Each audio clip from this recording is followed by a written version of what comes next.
digno de receber a honra e a glória, a força e o poder. Ao Rei eterno, imortal, invisível, mais real, a Ele ministramos o louvor. Ao único que é digno de receber a honra e a glória, a força e o poder. Ao Rei eterno, imortal, invisível, mais real, a Ele ministramos o louvor. Coroamos a Ti, ó Rei Jesus, coroamos a Ti, ó Rei Jesus. Adoramos o Teu nome, nos rendemos aos Teus pés, consagramos todo o nosso ser a Ti. Coroamos a Ti, ó Rei Jesus, coroamos a Ti, ó Rei Jesus. Adoramos o Teu nome, nos rendemos aos Teus pés, consagramos todo o nosso ser a Ti. Consagramos todo o nosso ser a Ti. Consagramos todo o nosso ser a Ti.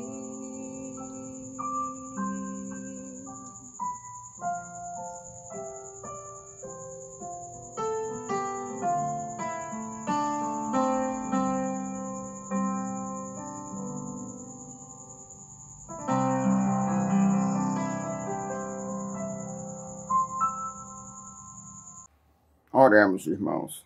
Senhor Deus, nosso Pai, estamos muito gratos por estarmos aqui, Senhor, presentes nesse culto.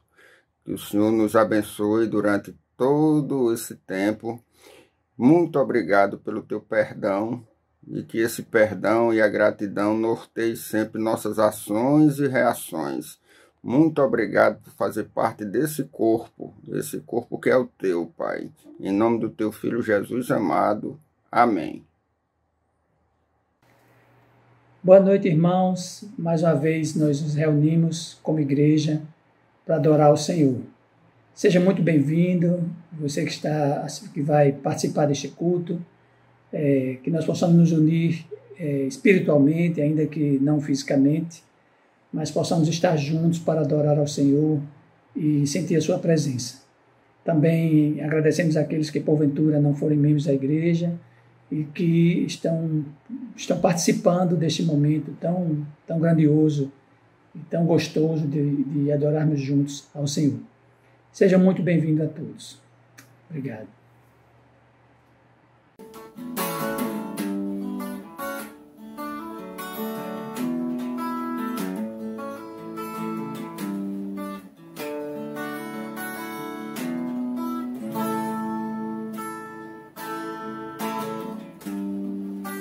Sei que os teus olhos, sempre atentos, permanecem em mim, e os teus ouvidos estão sensíveis para ouvir meu clamor. Posso até chorar, mas a alegria vem de manhã.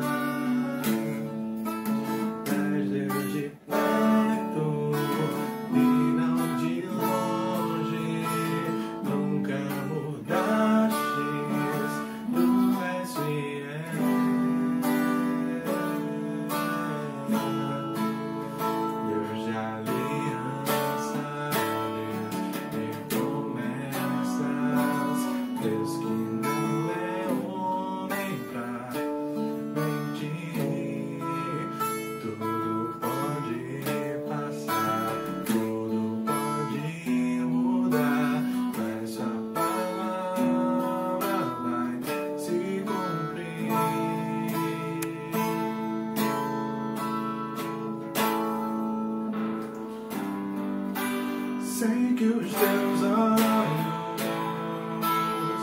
sempre atentos permanecem em mim, e os teus ouvidos tão sensíveis pra ouvir meu clamor. Posso até chorar, mas a alegria vem de manhã. Mas desde perto e não de longe, nunca mudaste, tu és fiel.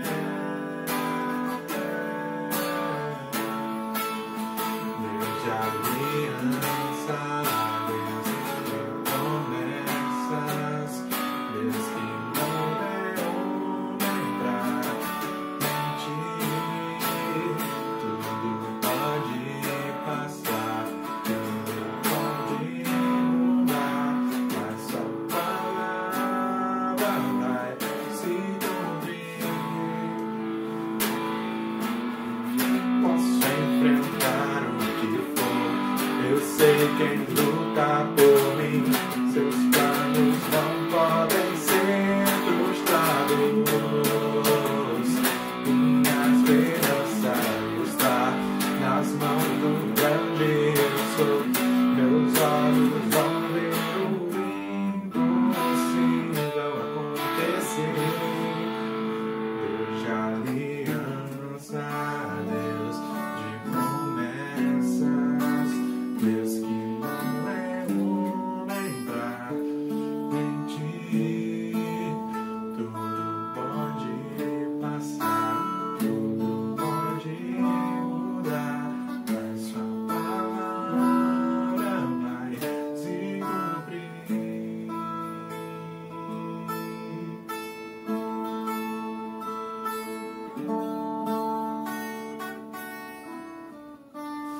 Boa noite, irmãos. Eu fiquei com a responsabilidade desta noite de trazer a reflexão. E aí eu me lembrei de uma reflexão que eu trouxe já faz algum tempo, 6 anos atrás.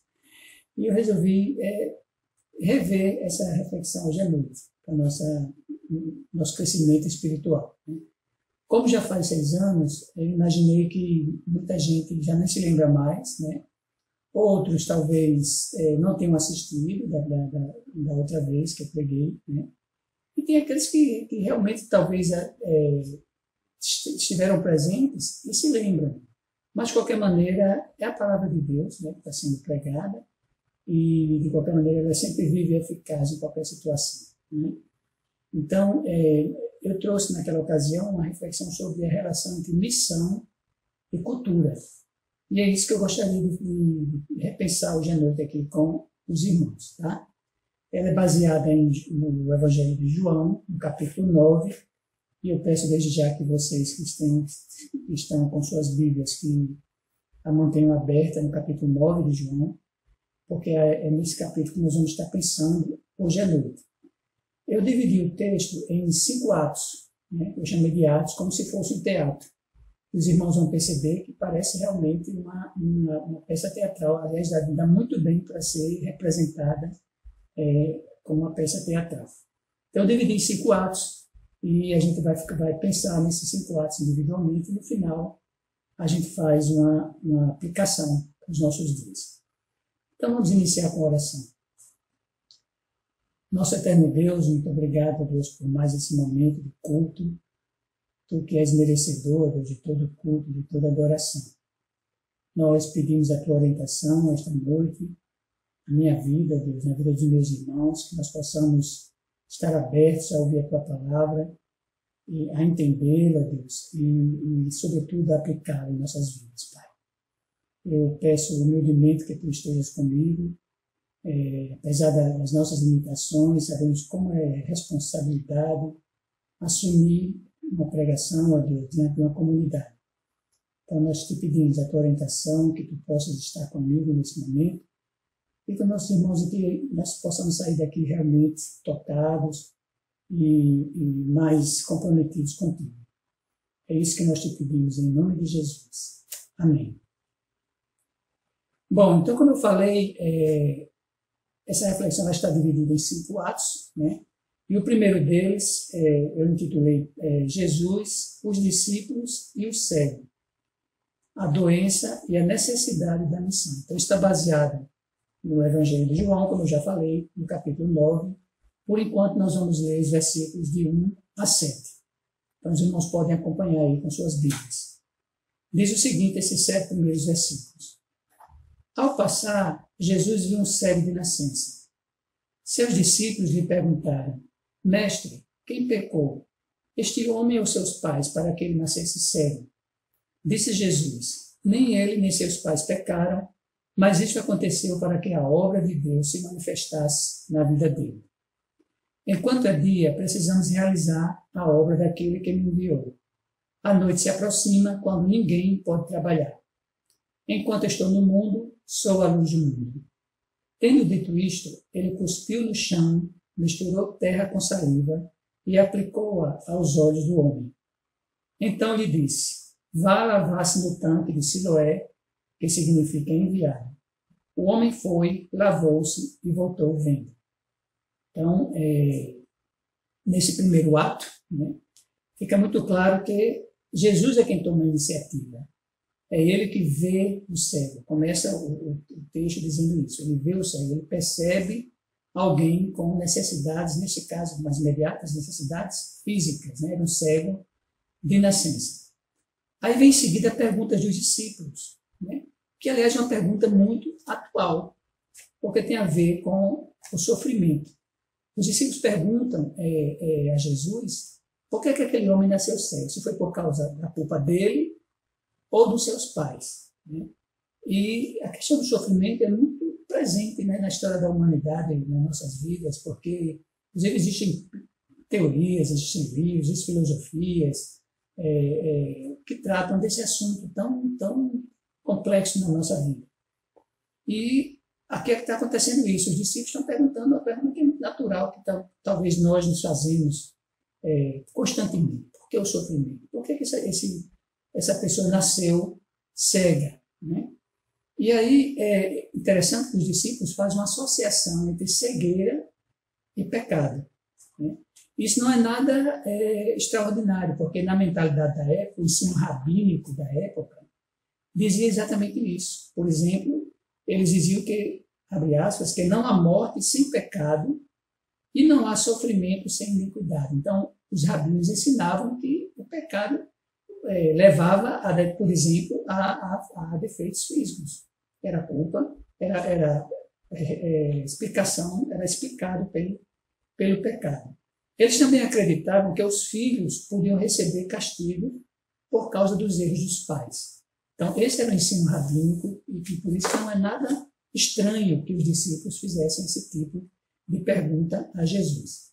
Só que Jesus ele rejeita categoricamente esse ensino rabínico, né? Porque ele não dá essa explicação direta entre problema físico ou mesmo sofrimento e o pecado diretamente. Ele não faz isso, né? Ele responde, nesse caso específico, ele vai dizer que aquele homem é daquele jeito porque para que a obra de Deus se manifeste. Está lá no texto que a gente leu, né? Eu não acredito, estou falando da minha convicção pessoal, que ele está dando uma resposta universal aí. Ele está se referindo a uma pessoa, a um cego de nascença especificamente. Então, os cegos do passado, do presente e do futuro não são cegos para que se manifeste a glória, não necessariamente para que se manifeste a glória de Deus. Ele estava se referindo àquele cego. E isso vai acontecer no texto, como a gente vai ver. A glória de Deus vai se manifestar naquele cego, né? Interessante também que nesse primeiro ato, Jesus revela a sua missão. E que não é só dele, é de todos, né? Porque ele diz assim, dos seus discípulos também, versículo 4. Enquanto é dia, precisamos, a gente está falando no plural, primeira pessoa do plural, né? Precisamos realizar a obra daquele que ele enviou. Então, Jesus lembra da missão, e aí é justamente o tema que a gente está tratando aqui, né? Missão e cura. Então, Jesus lembra a questão da sua missão e dos seus discípulos também. É uma missão urgente que tem que ser realizada durante o dia, enquanto há luz, né? E ele também diz que ele é a própria luz do mundo. Tá? Nessa cura que Jesus realiza, como nós sabemos, Jesus tinha muitas maneiras surpreendentes e diferentes de realizar a cura. Né? A gente pode até brincar que ele teria talvez, sei lá, 45 métodos, né? E esse poderia ser o 30, sei lá, né? Com a fórmula matemática do tipo saliva mais terra mais lavagem no tanque de Siloé igual cura da visão. Então, só para a gente ver um pouquinho uma fórmula matemática, nesse caso aqui, da cura de Jesus, porque a gente conhece em outros textos que ele realiza curas de formas muito diferentes. Né? Que tanque é esse? Tanque de Siloé. Tanque, reservatório, piscina de Siloé, e em hebraico se chamava Selá, né? Significava enviado ou remetente. Então, era um tanque, né, que existia já há uns 7 séculos, talvez a época do rei Ezequias. Né? É um tanque, esse tanque é citado várias vezes na Bíblia, tem aqui 2 exemplos, Isaías 8,6 e Neemias 3,15, em que esse tanque de Siloé é citado, né? E suas ruínas ainda existem hoje, perdão. Se localiza a sudeste da cidade, na parte externa da cidade de Jerusalém. Então, tanque de Siloé, e que tinha esse significado de enviado. Mas a gente se pergunta, por que Jesus mandou o cego se lavar nesse tanque? Ele é Deus, né? Ele poderia fazer isso sem, como eu disse, ele tinha muitas fórmulas de cura. Então, existem 2 possibilidades aí, para a gente explicar essa ordem que ele dá ao cego. Né? A primeira é que, pelo próprio significado do nome, tanque de Siloé, enviado. Talvez fosse Jesus estava prenunciando sua missão, porque ele é um enviado. Ele foi um enviado de Deus. Né? Isso é uma possibilidade. Uma segunda é que a lavagem podia significar também uma purificação ritual. Era um rito religioso, institucional, daquela época. Os judeus, quando se dirigiam ao templo de Jerusalém, aliás, não tinha só o templo de Siloé, tinha vários, né? E eles faziam oblações, se não me engano a palavra, faziam rituais de lavagem, tinha um sentido religioso. Então, Jesus aí talvez esteja querendo enfatizar a tradição religiosa judaica, né? Como ele fez em outras ocasiões. Por exemplo, lá em Lucas 5,14, ele também curou pessoas e manda que essas pessoas fossem se apresentar ao sacerdote. Então, são práticas religiosas daquela época. Bom, não sabemos exatamente por que ele fez isso, mas uma coisa é certa, o cego obedece a Jesus, né? Ele obedece àquela orientação. Né? Nesse momento, o cego não diz nada, ele simplesmente ouve, não pede a Jesus também, né, para ser curado. Jesus vê o cego e realiza a cura. E ele obedeceu, vá até o tanque de Siloé. E aí a gente fica pensando, ou ele acreditou realmente no que Jesus disse, é possível que ele tenha acreditado, ou talvez ele tenha até dito para si mesmo, não custa nada tentar, né? Eu não sei, mas quem sabe? Pode ser que ele tenha dito isso, o texto não revela. Mas a gente tem que, convenhamos, né? Ele pode até não ter acreditado, ele poderia ter não acreditado e não ter obedecido a Jesus. Poderia ter dito, não, isso é conversa, né? Eu não vou fazer isso. Né? E ele fez. Então, felizmente para ele que ele fez aquilo, porque ele foi curado. Foi abençoado por Deus a partir do momento em que ele obedeceu a Jesus. É claro que isso vai trazer consequências, vamos ver mais à frente, mas ele foi abençoado a partir do momento em que ele resolveu obedecer ao mandamento de Jesus. Né? Bom, nesse primeiro ato, como eu já falei, Jesus é que toma praticamente toda a iniciativa. Né? O cego, a única coisa que ele faz é se dirigir ao tanque, mas ele não fala, não diz nada. Né? Os discípulos ficam questionando por que aquele homem nasceu cego, qual era a razão daquilo, mas não fazem nada também. Então, Jesus é quem age nesse primeiro ato. Vamos passar agora ao segundo ato. Os vizinhos e o ex-cego. Cura e incompreensão. Então, os versículos seguintes, do 8 ao 13, no mesmo capítulo, vai dizer o seguinte: seus vizinhos e os que anteriormente o tinham visto mendigando perguntaram: não é este o mesmo homem que costumava ficar sentado mendigando? Alguns afirmavam que era ele, outros diziam: não, apenas se parece com ele. Mas ele próprio insistia: sou eu mesmo. Então, como foram abertos seus olhos? Interrogaram-no eles. Ele respondeu: o homem chamado Jesus misturou terra com saliva, colocou-a nos meus olhos e me disse que fosse lavar-me em Siloé. Fui, lavei-me e agora vejo. Eles lhe perguntaram: onde está esse homem? Não sei, disse ele. Levaram aos fariseus o homem que fora cego. Então, nesse segundo ato, há diferenças em relação ao primeiro. Jesus sai de cena, aqui não, ele não faz nada aqui, Jesus, nesse momento, ele vai só aparecer no quinto ato, como a gente vai ver. E quem toma a frente agora é o cego. Ele passa a ser o protagonista desse segundo momento, a partir desse segundo momento. Aquele, lá ele não disse nada, aqui ele fala, né, ele vem para o centro da cena. O que está acontecendo aqui? Uma incompreensão dos vizinhos, que eram os vizinhos que o conheciam, daquilo que aconteceu. Né? Conheciam há anos, sabiam que ele tinha nascido cego, e de repente aquele homem aparece vendo. Né? E isso também é uma atitude extremamente humana. Né? Qual de nós não ficaria também admirado, ou surpreso, ou cético em relação àquilo que havia acontecido? Né? Então, há muita estupefação, incompreensão e admiração, e mesmo dúvida, a ponto do cego ter que dizer assim: não, mas sou eu mesmo, não é outra pessoa não, sou eu, fui eu que fui curado. Né? É interessante, lá no primeiro ato, os discípulos queriam uma explicação para o sofrimento, digamos assim, para a cegueira daquele homem. Aqui os vizinhos não estão preocupados com isso, eles querem saber como foram abertos os olhos daquele cego. Então, é toda a explicação, mas é um enfoque agora diferente. Ele quer saber como é que aconteceu aquilo lá. Tá? Esses vizinhos, meus irmãos, eram pessoas provavelmente leigas. Esse cego era uma pessoa com certeza pobre, né, sem iletrada, porque nasceu cego. Esses vizinhos deviam ser ali do mesmo padrão, digamos assim, socioeconômico. Não eram religiosos no sentido profissional. Eles não exerciam a profissão, a religião como profissão. Né? Então, era uma explicação muito difícil para eles entenderem. Tá? E eles precisavam de resposta de um especialista, dos especialistas. O que é que eles fazem? Veja que o texto termina, esse segundo ato, eles levando o cego aos fariseus, aos profissionais da religião. Então, e interessante, porque naquela época havia várias categorias de religiosos, mas são os fariseus que aparecem aqui no texto. Por quê? Porque os fariseus, que eram extremamente zelosos com a lei, eles eram mais próximos do povo, tinham uma maior proximidade com o povo. Existiam outras categorias, como os saduceus, que eram ricos, né, poderosos, tá, céticos, muito céticos. Né? Existiam os essênios, que eram isolados, viviam lá distante no deserto. Existiam os herodianos, que eram mais um partido político. Né? E outras categorias ainda, os escribas, que eram os doutores da lei.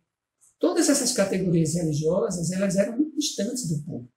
E aqui são os fariseus, primeiro que eles pensam em levar o cego para obter uma explicação. Agora vamos procurar os profissionais da religião para ver o que é que eles dizem. Né? E aí outra coisa interessante sobre isso é ainda sobre a questão da atitude, da incompreensão e do ceticismo, que isso é algo também, de novo, muito atual. Apesar das evidências do contrário, o homem estava vendo, eles viam aquilo, mas queriam uma explicação, porque um certo ceticismo aí que perpassa nesse texto. Né? E aí a gente fica pensando nos dias de hoje. No mundo atual, claro que isso não, mais ainda, hoje isso é mais visível ainda. Né? Pessoas muito questionadoras, movidos pelo pensamento extremamente, ou quase exclusivamente racional, que é muito limitado, a gente tem que entender e saber disso. Né? Pessoas que duvidam dos milagres e duvidam também do Deus dos milagres. Então, essa atitude, mesmo sendo pessoas simples, aparentemente, não é nada que a gente possa se admirar, certo? E aí a gente fica pensando em fazer missão, esse é o tema que eu quero tratar, missão e cura. Como é difícil fazer missão para pessoas assim, né? Pessoas que duvidam de tudo, né? Isso é fruto, pensando no momento atual, do mundo iluminista em que a gente vive, em que a razão tomou a frente de tudo, né? Existe um sociólogo famoso chamado Max Weber, que ele disse, ele usou essa expressão muito interessante, que é o desencantamento do mundo. O que é o desencantamento do mundo? É que o mundo, segundo ele, deixa de ser concebido como permeado por forças ocultas que podem ser manipuladas magicamente para ser controlado apenas através da ciência e da tecnologia. É como se o avanço do conhecimento humano fizesse com que o transcendente, o que está além, o divino, fosse cada vez mais perdendo seu espaço, que de certa forma isso a gente entende que é isso assim mesmo, mas que em questões mais radicais é como se não existisse nenhuma outra realidade além dessa, fundamentada na tecnologia, no conhecimento racional, etc., na ciência, né? Então ele chama isso de desencantamento do mundo. E claro que a gente nessa época não está se aplicando diretamente a esse pensamento, né? Mas trazendo para os dias de hoje é um pouco isso que acontece, tá certo? Bom, a gente está concluindo esse segundo ato, o ex-cego, que no primeiro ato não pediu, não disse nada, como eu já falei, agora ele está à frente, né? Ele resolve falar, ele dá um testemunho contundente do que lhe aconteceu, tá certo? Então, e que termina esse ato ele sendo levado para os fariseus para receber uma explicação. Interessante também que, até então, Jesus aqui é chamado de homem. Veja lá nos versículos 11 e 12, que ele diz, o homem, Jesus, né, me curou. Então, isso é importante, porque a gente vai ver que isso muda ao longo desses atos. Vamos para o terceiro ato. Os fariseus, o ex-cego e os pais do ex-cego. Cura, legalismo, incredulidade e repressão. Então, nós vamos ler agora de João 9, do 14 a 23. E aí eu continuo. Era sábado, o dia em que Jesus havia misturado terra com saliva e aberto os olhos daquele homem. Então os fariseus também lhe perguntaram como ele recebera a visão. O homem respondeu, ele colocou uma mistura de terra e saliva em meus olhos, eu me lavei e agora vejo. Alguns dos fariseus disseram, esse homem não é de Deus, pois não guarda o sábado.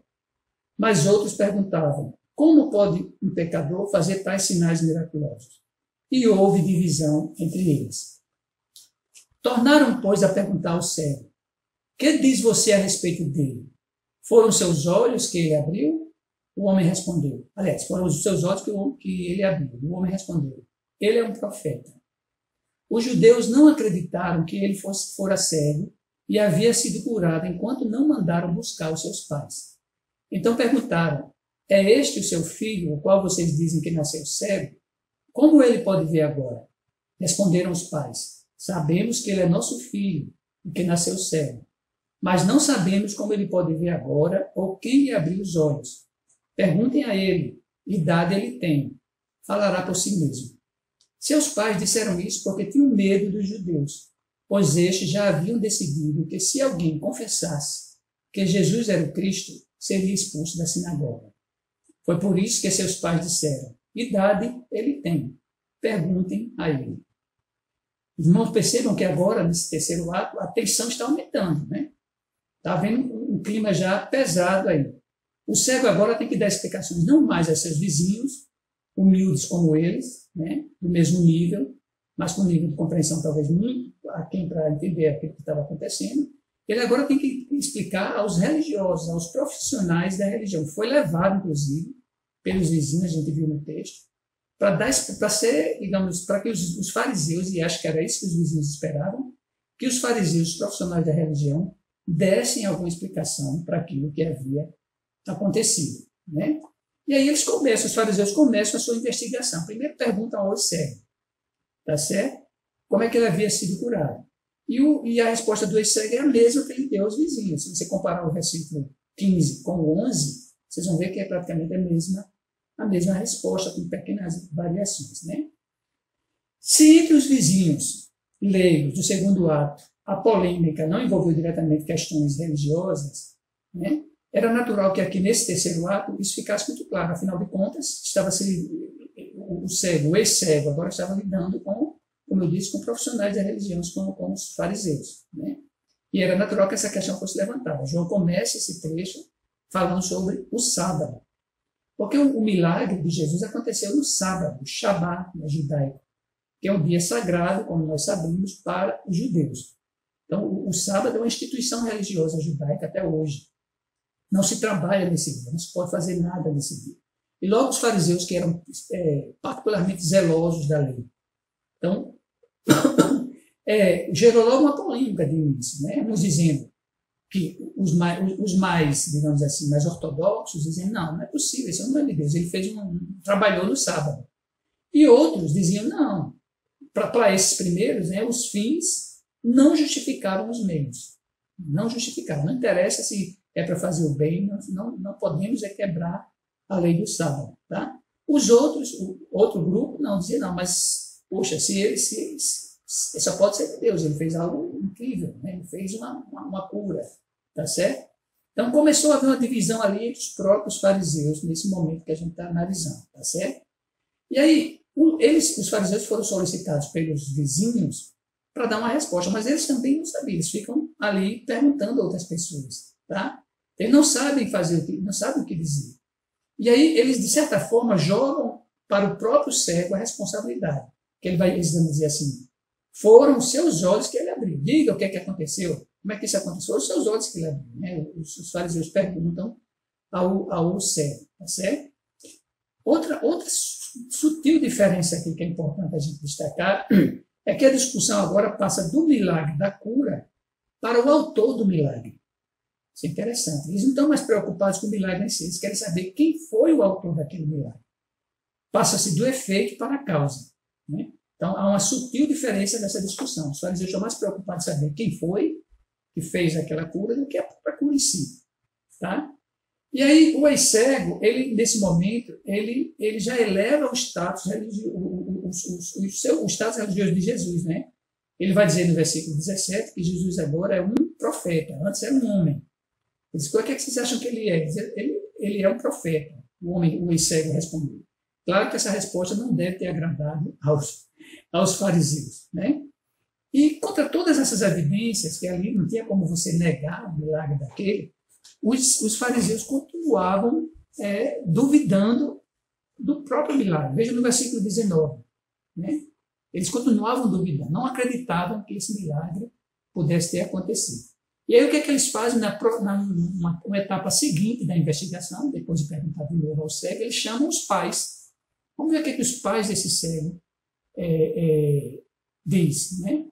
E aqui, novamente, a gente vê uma outra atitude muito humana, porque os pais se esquivam. A gente fica muito claro que eles se esquivam, eles saem pela tangente, por medo de represália. Se vocês olharem os versículos de 20 a 23, fica muito claro. Né? E por que isso? Porque os donos do poder religioso, que eram os fariseus, o religioso instituído, ameaçam expulsar, o texto diz isso, da sinagoga, quem dissesse que Jesus era o Cristo. Então era um preço muito alto você ser expulso da sinagoga. Porque a sinagoga não era só um espaço religioso no sentido restrito, era um espaço comunitário, um espaço de relações comunitárias. Né? Então você ser expulso da sinagoga pesava muito na vida de um judeu. Então o texto diz que eles tinham esse poder e os pais parece que ficaram com medo de sofrer essa punição. Né? Então, era um preço muito alto. Você vê lá em Êxodo, capítulo 10, versículo 8, tem um exemplo disso, né? de pessoas que não poderem mais participar da comunhão da igreja, tá? Melhor dizendo, da sinagoga. Tá certo? Então, era uma consequência social da maior gravidade. Então, por isso que eles ficam ali, saem pela tangente e respondem. Perguntem a ele, idade ele tem, falará por si mesmo. Os pais não quiseram se comprometer. Né? E aí, esse terceiro ato termina com o parecer definitivo dos judeus sobre Jesus. Então, contra todas as expectativas, foi Jesus que curou aquele homem, o homem estava vindo, mas contra todas as expectativas, fica claro que os judeus não admitem que Jesus seja o Cristo. Vão ver pelo Cristo, tá certo? E é interessante também que nesse momento aqui, há uma certa uniformidade de pensamento, pelo menos publicamente. Talvez alguns judeus ainda lá no íntimo talvez acreditassem ou duvidassem. Mas os irmãos percebem que aqui, no final desse ato que a gente está analisando, não parece haver mais discórdia entre os judeus. Né? Eles estão agora unidos com o mesmo discurso de que Jesus não pode ser considerado o Cristo. Tá? Então, isso é interessante ver essa mudança. E uma outra questão também importante nesse terceiro ato é que some a palavra fariseu e aparece a palavra judeus. Os fariseus, eu falei no início, que era apenas uma das categorias de religiosos daquela época, mas aqui não aparece mais. No final desse terceiro ato, são judeus. Ora, o texto não diz isso claramente, a gente não pode afirmar. Mas é possível, é plausível que a palavra judeu aí esteja se referindo às diferentes categorias religiosas. É uma interpretação possível. É como se os saduceus e os demais, né, talvez isso tenha gerado uma polêmica maior, e os demais se reuniram todos de forma uníssona, né, estavam agora afirmando que Jesus não podia ser o Messias. Né? Mas, como eu disse, o texto não diz isso diretamente, mas é possível a gente pensar nessa possibilidade, porque eles vêm falando dos fariseus e depois aparecem os judeus. Os fariseus vão voltar lá no finalzinho, a gente vai ver. Mas aqui são os judeus que estão negando categoricamente a pessoa de Jesus como o Cristo. Vamos para o quarto ato. O ex-cego e os fariseus e a ousadia como parte do processo de cura. Então, vai do versículo 24 ao 34 do capítulo 9 de João. Eu vou ler para os irmãos, tá? Pela segunda vez, chamaram o homem que fora cego e lhe disseram: para a glória de Deus, diga a verdade, sabemos que esse homem é pecador. Ele respondeu: não sei se ele é pecador ou não. Uma coisa sei, eu era cego e agora vejo. Então lhe perguntaram: o que ele lhe fez? Como lhe abriu os olhos? Ele respondeu: eu já lhes disse, e vocês não me deram ouvidos. Por que querem ouvir outra vez? Acaso vocês também querem ser discípulos dele? Então o insultaram e disseram: discípulo dele é você, nós somos discípulos de Moisés. Sabemos que Deus falou a Moisés, mas quanto a esse, nem sabemos de onde ele vem. O homem respondeu: ora, isso é extraordinário, vocês não sabem de onde ele vem, contudo ele me abriu os olhos. Sabemos que Deus não ouve a pecadores, mas ouve ao homem que o teme e pratica a sua vontade. Ninguém jamais ouviu que os olhos de um cego de nascença tivessem sido abertos. Se esse homem não fosse de Deus, não poderia fazer coisa alguma. Diante disso, eles responderam: você nasceu cheio de pecado, como tem a ousadia de nos ensinar? E os expulsaram. Então, nesse quarto ato, nós chegamos ao clímax dessa história, de confronto final entre, de um lado, um ex-cego sozinho, e, do outro lado, os judeus. Né? Esses judeus se voltam contra o ex-cego, como eu já falei, né? Após seus pais terem saído lá pelas portas dos fundos, não quiseram se comprometer. Tá? E aí, interessante também nesse texto agora, nesse quarto ato, é que antes eles perguntavam: quem é que você acha que é esse homem? Eles sempre chamam de homem, os judeus. Aqui eles estão afirmando categoricamente que Jesus é um homem, não é Deus. E ai daquele que disser o contrário. Fica muito claro no texto. Tá? Que eles assumem agora, estão decididos a negar a natureza divina de Jesus. Tá? Então eles não perguntam mais, eles querem que o cego afirme isso. Estão cobrando a resposta formal do ex-cego, melhor dizendo, quanto a essa pessoa de Jesus. Tá? E o que acontece aqui? De novo, o cego ele age de uma maneira o ex-cego age de uma maneira muito astuta, muito sábia, muito diplomática, porque vejam como é que ele responde. Ele, talvez por medo das terríveis consequências dele afirmar categoricamente, inicialmente ele diz: se ele é pecador ou não, não sei. Uma coisa eu sei, eu era cego e agora vejo. Uma resposta muito sábia para quem corria o risco ali de sofrer represálias. Né? Mas aí os judeus, como se fosse uma investigação policial, isso acontece, na investigação policial, o policial às vezes pergunta 50 vezes a mesma pergunta a um provável, a um suspeito, para ver se há contradições na resposta, se ele diz a mesma coisa da mesma maneira. Isso acontece aqui também. Eles perguntam de novo, mais uma vez, ao ex-cego, quem o curou. Né? E aí o cego se irrita.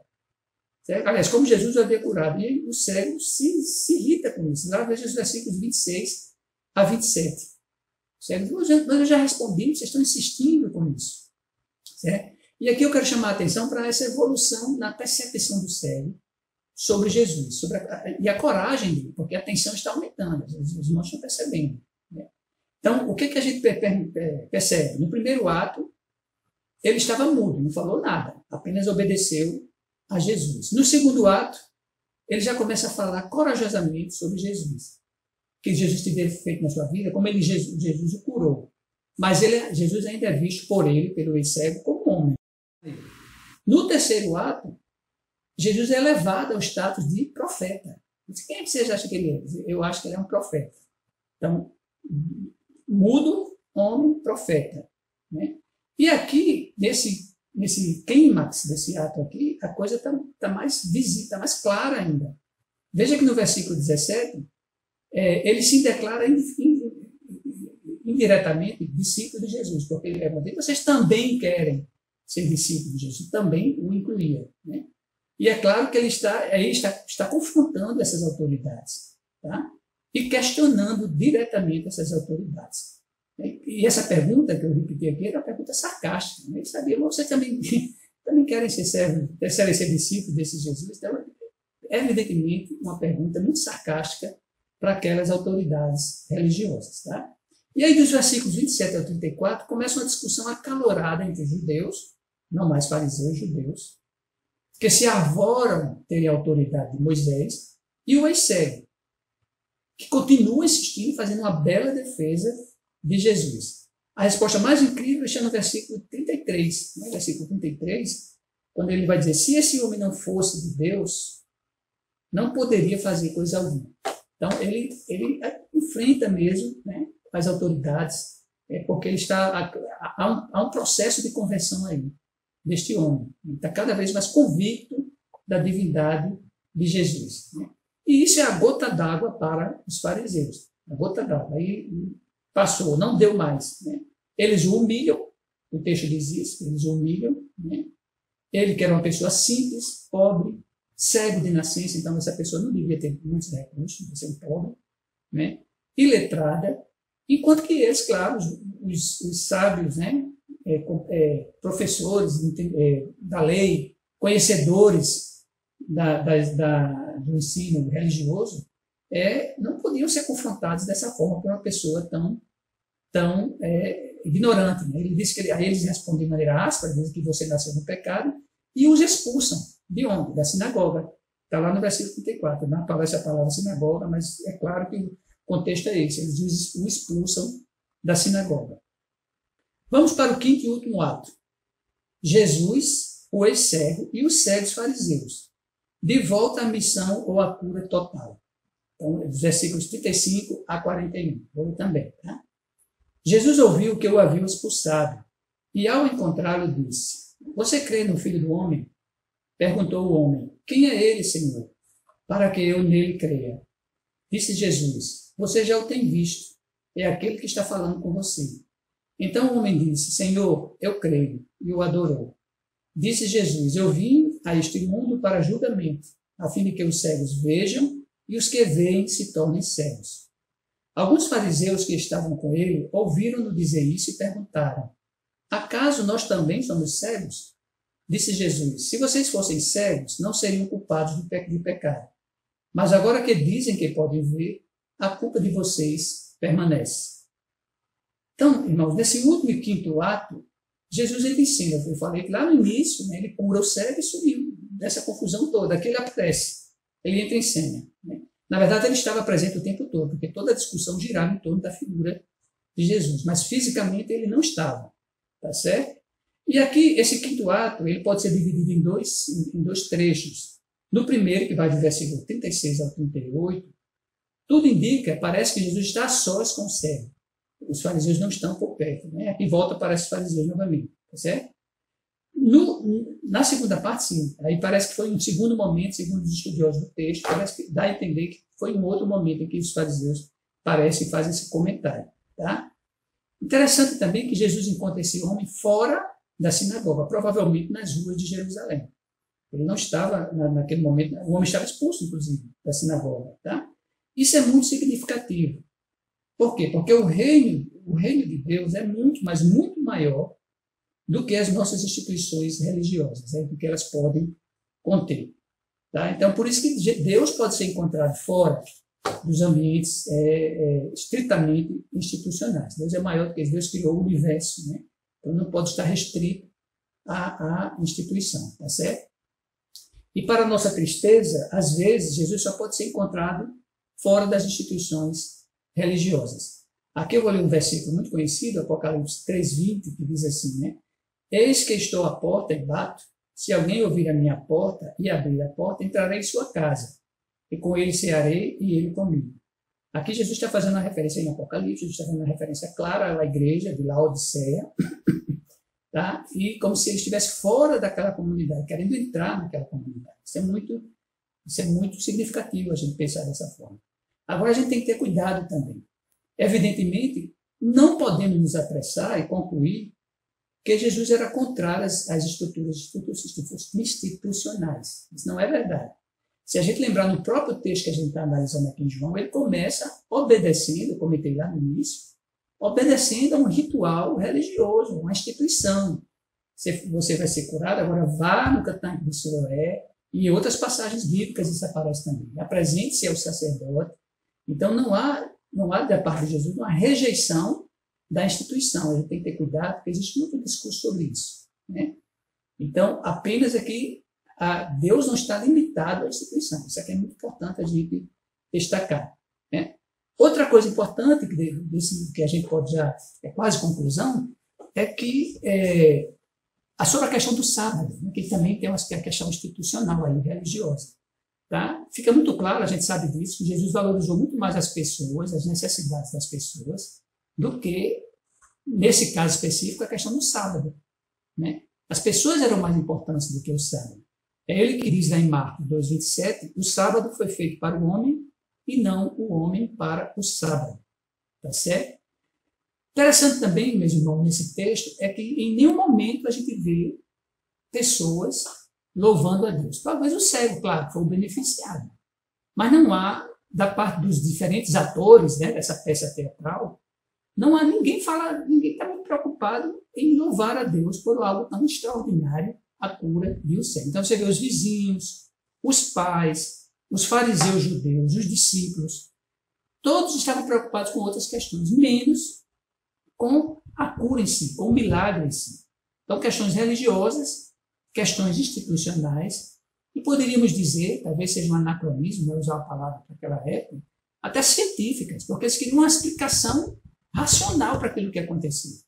Então, tudo gira em torno dessas coisas, mas se esquecem do essencial, que foi a cura, o que Deus fez ali, né? Então, isso é uma coisa muito interessante da gente pensar e refletir sobre isso, tá certo? E aqui também, a gente, como eu falei, que é um processo que esse homem está cada vez mais entendendo a natureza de Jesus, né? É uma cura que começa sendo física, ele era cego, mas depois se completa na sua cura total, integral, inclusive espiritual. Ele paulatinamente entende a natureza divina de Jesus, assume novas atitudes, que levam inclusive ao enfrentamento. Olha que o cego, pobre e letrado, né, leva ao enfrentamento das autoridades instituídas, tá certo? Está disposto a pagar este preço, tá? Então, quando ele se converte, porque ali foi uma conversão, né, e adora Jesus, fechou-se o ciclo. O ciclo está fechado, tá? Nesse quinto ato, nós vimos uma transformação total deste homem, o que envolve aspectos físicos, espirituais, provavelmente emocionais, né? É isso que acontece com a conversão. É um processo lento, claro, mas que vai atingir todas as áreas da vida. Tá? No versículo 37, tem algum detalhe interessante, é que diz que Jesus diz que o ex-cego o viu, ele usa essa palavra, é aquele que você tem visto, né? Algo assim. Versículo 37. Jesus poderia ter dito assim, não, quem é esse homem para que eu adore? Né? O ex-cego pergunta. Você tem visto, sou eu, esse que está na sua presença. Né? Jesus podia dizer, agora que você me encontrou, podia ter usado outro verbo, ele usa o verbo ver. Eu acredito que isso não é algo por acaso ali. Tá? porque é muito expressiva toda essa discussão em torno da cegueira, né? Então, aquele homem agora estava vendo Jesus em todos os sentidos. Tá? Então, esse é um elemento interessante. E no segundo momento eu falei que esse quinto ato pode ser dividido em dois momentos, vai do versículo 39 a 41, parece que é um momento diferente. Jesus se encontra com os fariseus, né, aparentemente depois do encontro com o ex-cego. Tá? E aqui ele vai falar da sua missão novamente. Vai falar da sua missão agora de uma maneira metafórica, sobre que aí ele usa a dicotomia, digamos assim, né, entre visão e cegueira. Certo? Então ele vai dizer que ele não veio, de certa forma, ele não veio, pelo menos nesse momento, para julgar o mundo, mas a sua ação iria naturalmente dividir as pessoas entre aquelas que o aceitariam e que passariam a ver, e aquelas que mesmo vendo fisicamente, se tornariam cegas porque o rejeitariam. Então, Jesus, de certa forma, metaforicamente, ele está querendo colocar isso aqui. Então, ele está falando de coisas do espírito, ele não está falando necessariamente ou somente da visão física, tá certo? E aí os fariseus não admitem que são cegos espirituais, né? Mas ao declarar, está no versículo 40, mas ao declarar que eles viam, eles demonstravam total inconsciência de sua cegueira e pobreza espiritual. Então, é realmente um texto maravilhoso, né? Muito rico. E eu queria concluir agora com algumas aplicações, né, para a gente, nosso viver como cristãos, né? E talvez seja mais interessante a gente ler, porque para não se estender muito, tá? Então, eu coloquei aqui para concluir missão e cura, tá? Então, é um relato riquíssimo de ensinamentos para a gente, e a gente pensando exatamente nessa questão, como a gente poderia aplicar essa relação de missão e cura nos dias de hoje. Então, primeiro, a missão é, antes de tudo, uma ação iniciada no coração de Deus. Nós apenas respondemos positivamente ou negativamente ao seu chamado. Foi o que aconteceu aqui. Né? Jesus, de certa forma, viu aquele cego, tomou a iniciativa. Tá certo? Então, só depende de nós responder favoravelmente ou não a essa missão que Deus nos dá. Né? Uma segunda aplicação. Jesus viu a necessidade daqueles ao seu redor. E isso é nada de novo sobre a figura de Jesus, né? Porque nós precisamos fazer o mesmo, ver as pessoas e ver suas necessidades. Né? Antes da gente ficar buscando as razões, né? Especulando, procurando as causas, assim, importante, num certo sentido, mas o mais importante é a gente agir, né? e ajudar aquelas pessoas necessitadas, né? Mais do que simplesmente procurar saber o motivo, né? Por que elas estão naquela situação. Certo? Então, isso eu acho que é uma lição interessante desse texto para a gente também. Tá? Uma terceira lição: como filhos de Deus, que dizemos crer no poder, na intervenção divina, da cura, não deveríamos ser tão céticos, irmãos, sinceramente, em relação a isso. Né? Não deveríamos ser tão céticos quanto foram os vizinhos, os fariseus, né? Questionaram o tempo todo o milagre, e isso é uma coisa muito evidente, o homem estava lá vendo, mas eles foram questionadores. Então, se nós somos seguidores de Deus, a gente precisa realmente acreditar na intervenção divina, assim. Né? Acho que vivemos numa época de supervalorização, endeusamento da razão, tudo queremos ter uma explicação racional, né? Mas não, como cristãos não dá para a gente ficar com esse discurso somente. Nós precisamos e devemos acreditar que Deus age sim, Ele intervém sim, segundo a sua vontade, Ele pode fazer qualquer coisa. É isso que nós acreditamos. Quarta lição: nós também somos chamados a trabalhar pelo reino de Deus. Como eu disse, Jesus incluiu os discípulos, né, naquela urgência de pregar o evangelho, mas de agir em nome do reino, e ele inclui os seus discípulos. Então, isso também se aplica a nós. E é urgente, enquanto há luz, né? E aí a gente se lembra de Isaías 55:6, que diz: buscai ao Senhor enquanto se pode achar. Tá? Quinta lição: há uma relação clara entre missão e cura. A missão de Jesus na Terra promoveu a cura das pessoas individualmente, como aconteceu com aqueles cegos. Inclusive, não só em termos físicos, mas espirituais, emocionais, né? Então, a nossa missão, a exemplo de Jesus, é buscar isso também. Primeiro na nossa própria vida, mas também na vida das pessoas, né? No nosso próximo, para dizer assim. Né? Devemos procurar cura para nós mesmos e para os outros também, tá? E essa cura, é claro, ela não é só individual. Nesse texto aqui é uma pessoa que sofre digamos, a ação amorosa de Jesus, né?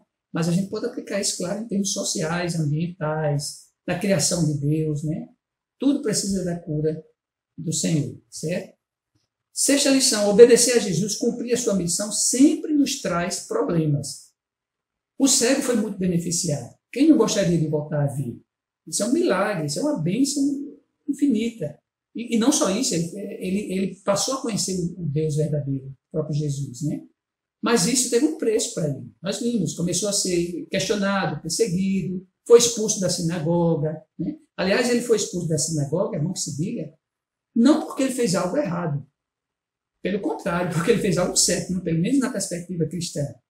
Ele fez algo certo, ele assumiu a sua submissão a Jesus, né? Ele assumiu que era discípulo de Jesus, pagou caro por isso. Então, o seguir a Jesus, o discipulado, tem sim consequências graves para nós também, tá certo?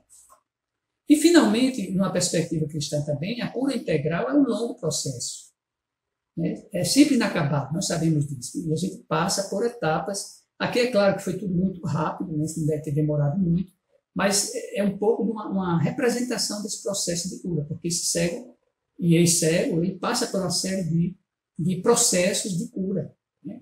Então, a gente acredita isso também, que a cura é um processo integral e que parte de Jesus, na perspectiva cristã, da nossa relação com Deus, pode nos ajudar a superar essas dificuldades. Então, era isso, irmãos, que Deus nos abençoe, que nós possamos colocar essas lições na nossa vida, né?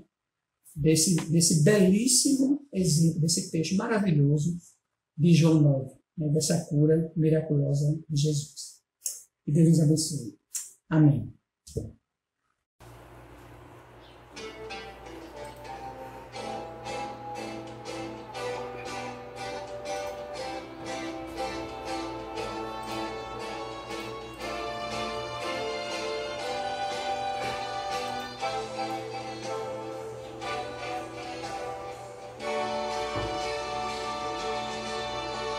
Passando Jesus e os discípulos pelo caminho,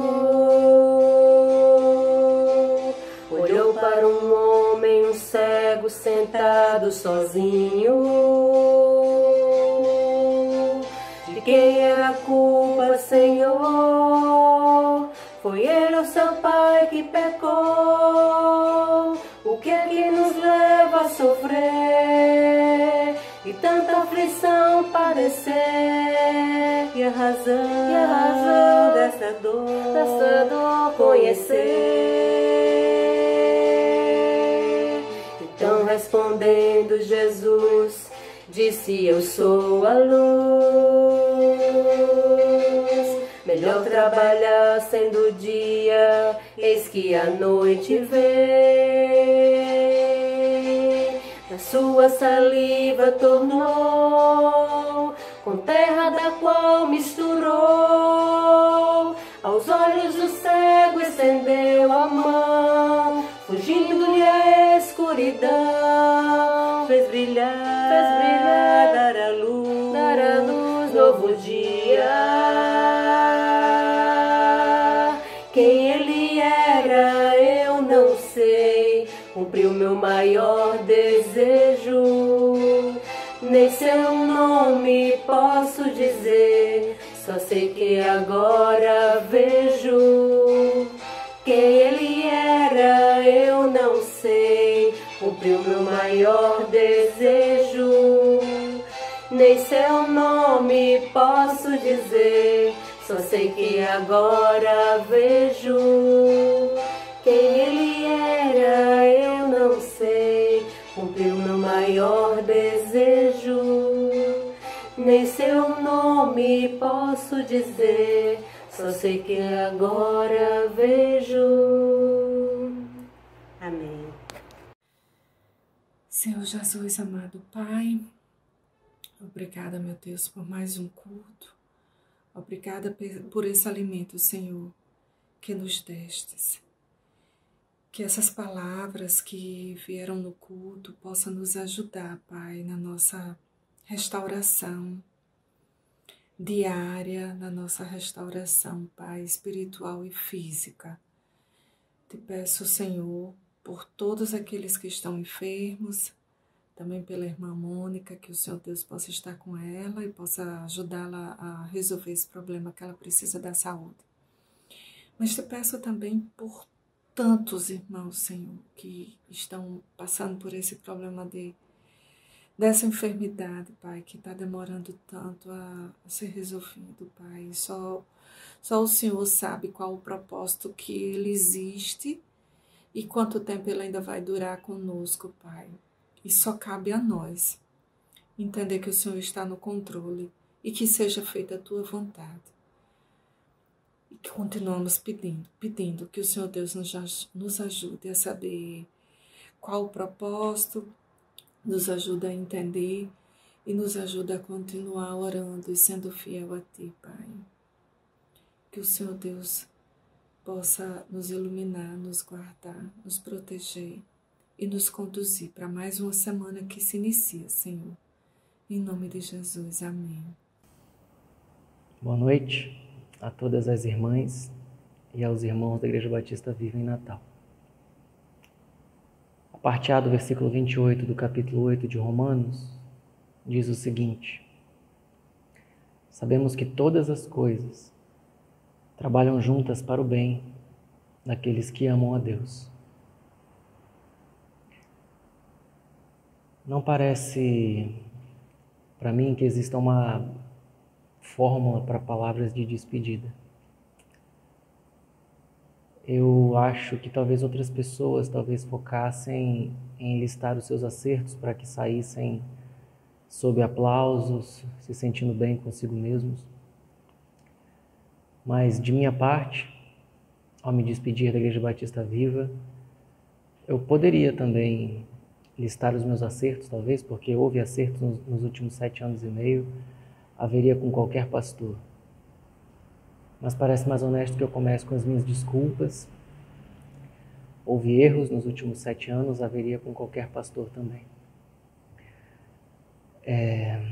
Começar com desculpas pode soar como falsa modéstia, e eu só posso esperar que não soe como falsa modéstia, por muito tempo pelo menos. É só que pensando com cuidado, eu sinto que oferecer as minhas desculpas pelos meus erros pode me fazer sentir melhor comigo mesmo mais do que receber aplausos. Então, eu peço perdão agora a muitas diferentes pessoas, por muitos diferentes motivos, em muitas situações diferentes. Eu peço perdão por não ter visitado as casas de todos como eu gostaria de ter visitado. Perdão por não ter conversado mais com todos como eu queria ter conseguido. Perdão por ter me fechado em relação a mim mesmo, mais do que o necessário algumas vezes. Perdão por ter usado palavras mais duras do que o necessário, ditas e escritas algumas vezes também. Perdão por não ter atendido ao telefone algumas vezes. Perdão por não ter encarado alguns problemas. Perdão por não ter dado alguns parabéns ao longo dos anos. É realmente um problema que eu tenho. Perdão por não ter agradecido mais a tanta gente. Perdão por ter deixado de participar de alguns momentos importantes na vida da igreja no último ano.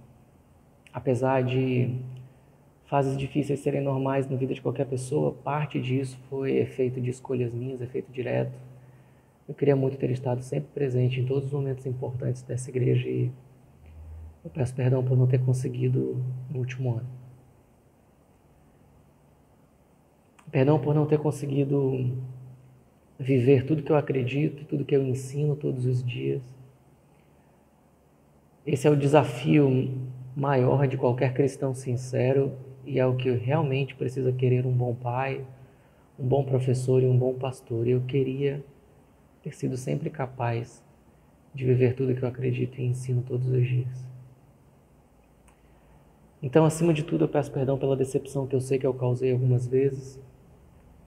A mesma decepção que sente quem vê um pai errar, quem vê um professor se contradizer e quem vê qualquer pastor pecar. Por mais inevitável que pareça ser, eu preciso mesmo pedir perdão por isso, pela decepção. Esses são apenas alguns dos meus pedidos de perdão mais essenciais e mais sinceros. Mas além do arrependimento, existe muita gratidão no meu peito também. Muita gratidão. E eu agradeço muito, muito obrigado por terem confiado em mim, tão jovem, tão anônimo, tão inexperiente, para assumir tão grande responsabilidade quanto foi essa igreja.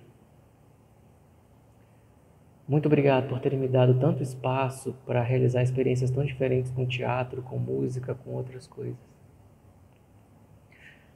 Muito obrigado por terem me remunerado acima da realidade dos pastores brasileiros. Muito obrigado por terem me recebido em suas casas tantas vezes. Muito obrigado por todos os presentes que tiveram o carinho de comprar e de me dar, como igreja e individualmente também. Muito obrigado por todos os convites para almoços, para jantar, para veraneio. Muito obrigado por cada homenagem tão bonita, em cada data especial, todos os anos.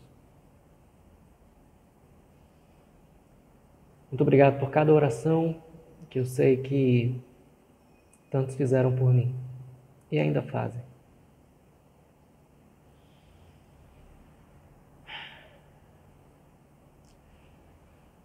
Muito obrigado por me darem a honra incalculável de apresentar os seus filhos, de ser convidado para os seus aniversários, de realizar seus casamentos,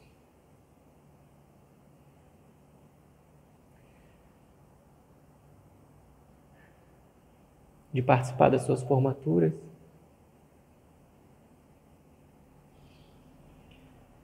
e de ser também uma voz na despedida de algumas das suas pessoas mais amadas.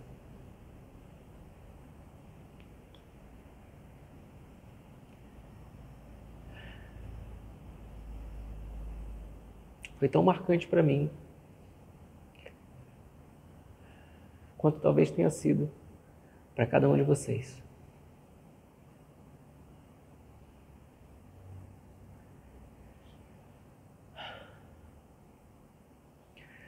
Muito obrigado por terem agido tantas vezes.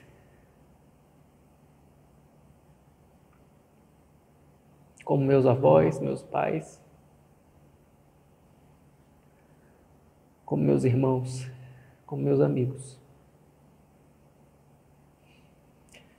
Eu só posso agradecer e desejar profundamente que, em algum nível, eu tenha conseguido ser o mesmo para vocês também. Muito, muito obrigado.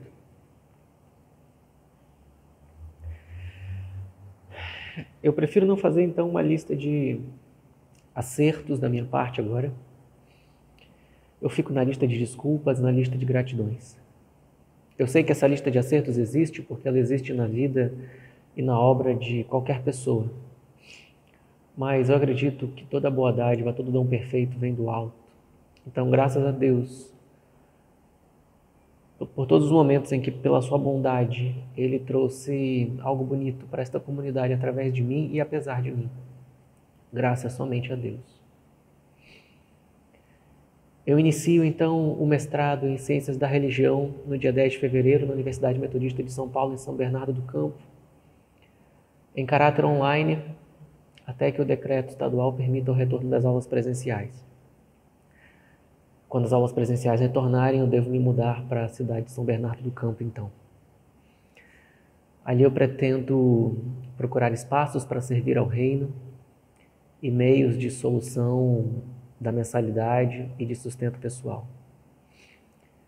Eu agradeço muito, mais uma vez, a generosidade da Igreja Batista Viva em contribuir financeiramente com essa transição para além da sua obrigação formal. Eu continuo à disposição dessa igreja para contribuir em tudo que estiver ao meu alcance, por vídeo ou na produção de textos escritos, na sucessão pastoral ou de qualquer outra forma. Eu sei que a IBAV tem potencial para caminhar de forma independente, pela iluminação do Senhor, mas será um prazer participar quando possível e se possível. Eu acredito firmemente que todas as coisas trabalham juntas para o bem daqueles que amam a Deus, como Romanos 8:28 diz. Eu acredito, portanto, que o mestrado em Ciências da Religião contribuirá para o meu bem e o de outras pessoas através de mim no futuro, é o que eu espero. Eu acredito profundamente que um tempo ainda mais frutífero também há de nascer para a Igreja Batista Viva agora com um novo pastor. De certa forma, eu me sinto como Pedro, humano como ele era, ouvindo repetidamente de Jesus a pergunta: você me ama, Pedro? Até que, enfim, Pedro tenha respondido: o Senhor sabe de todas as coisas, o Senhor sabe como eu te amo. Eu sei do amor que eu sinto por Jesus. E eu tenho absoluta certeza do amor que os corações da Igreja Batista Viva também sentem por Jesus. É por isso que todos nós podemos estar completamente seguros de um dia como hoje. Porque todas as coisas trabalham juntas para o bem daqueles que amam a Jesus. Eu amo muito todos vocês também. E esse é só um até logo. E acima de tudo, até a eternidade juntos. Um abraço. Boa noite, irmãs e irmãos. Em nome da Igreja Batista Viva, venho agradecer a Deus e ao pastor Jean de Moretti pelo seu pastorado nos últimos 7 anos e meio frente à nossa igreja. Eu vou ler nesse instante, no livro de Eclesiastes, o capítulo 3, alguns versículos. Tudo neste mundo tem o seu tempo. Cada coisa tem a sua ocasião. Há tempo de nascer e tempo de morrer, tempo de plantar e tempo de arrancar. Há tempo de ficar triste e tempo de se alegrar, tempo de chorar e tempo de dançar, tempo de espalhar pedras e tempo de ajuntá-las, tempo de abraçar e tempo de afastar. Há tempo de procurar e tempo de perder, tempo de rasgar e tempo de remendar, tempo de ficar calado e tempo de falar. Eu sei que tudo o que Deus faz dura para sempre. Não podemos acrescentar nada nem tirar coisa alguma. Por isso, nós rogamos a Deus que o trouxe, que o leve e o conduza em paz nas próximas etapas de sua vida. Consigo, aprendemos entre erros e acertos a experienciar um cristianismo vibrante, com vertentes diferentes das que conhecíamos até então. Nos despedimos na certeza de que a vontade soberana do nosso Deus se sobrepõe aos fatos e ao tempo. Que sigamos, pois, igreja e pastor, sob a unção do Espírito Santo, conservando a fé e buscando a retidão, a equidade, a mansidão e a humildade, atributos requeridos aos cristãos convictos. Que Deus nos abençoe a todos e que assim seja. Amém.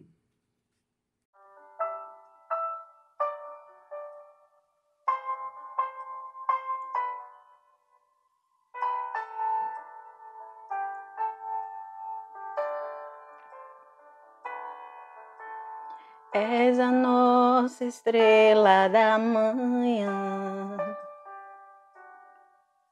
Cordeiro Santo que nos trouxe a paz. Em tuas mãos está todo vencer. Resposta a todo aquele que clama. A verdade é tua palavra e não podes mentir. Por isso estamos aqui. És a nossa estrela da manhã, Cordeiro Santo que nos trouxe a paz. Em tuas mãos está todo vencer. Resposta a todo aquele que clama. A verdade é tua palavra e não podes mentir. Por isso estamos aqui. Te louvamos, ó Senhor, pelo teu imenso amor. Manifesta o teu perdão e poder. E assim vamos te adorar para sempre. Para sempre, ó meu Deus.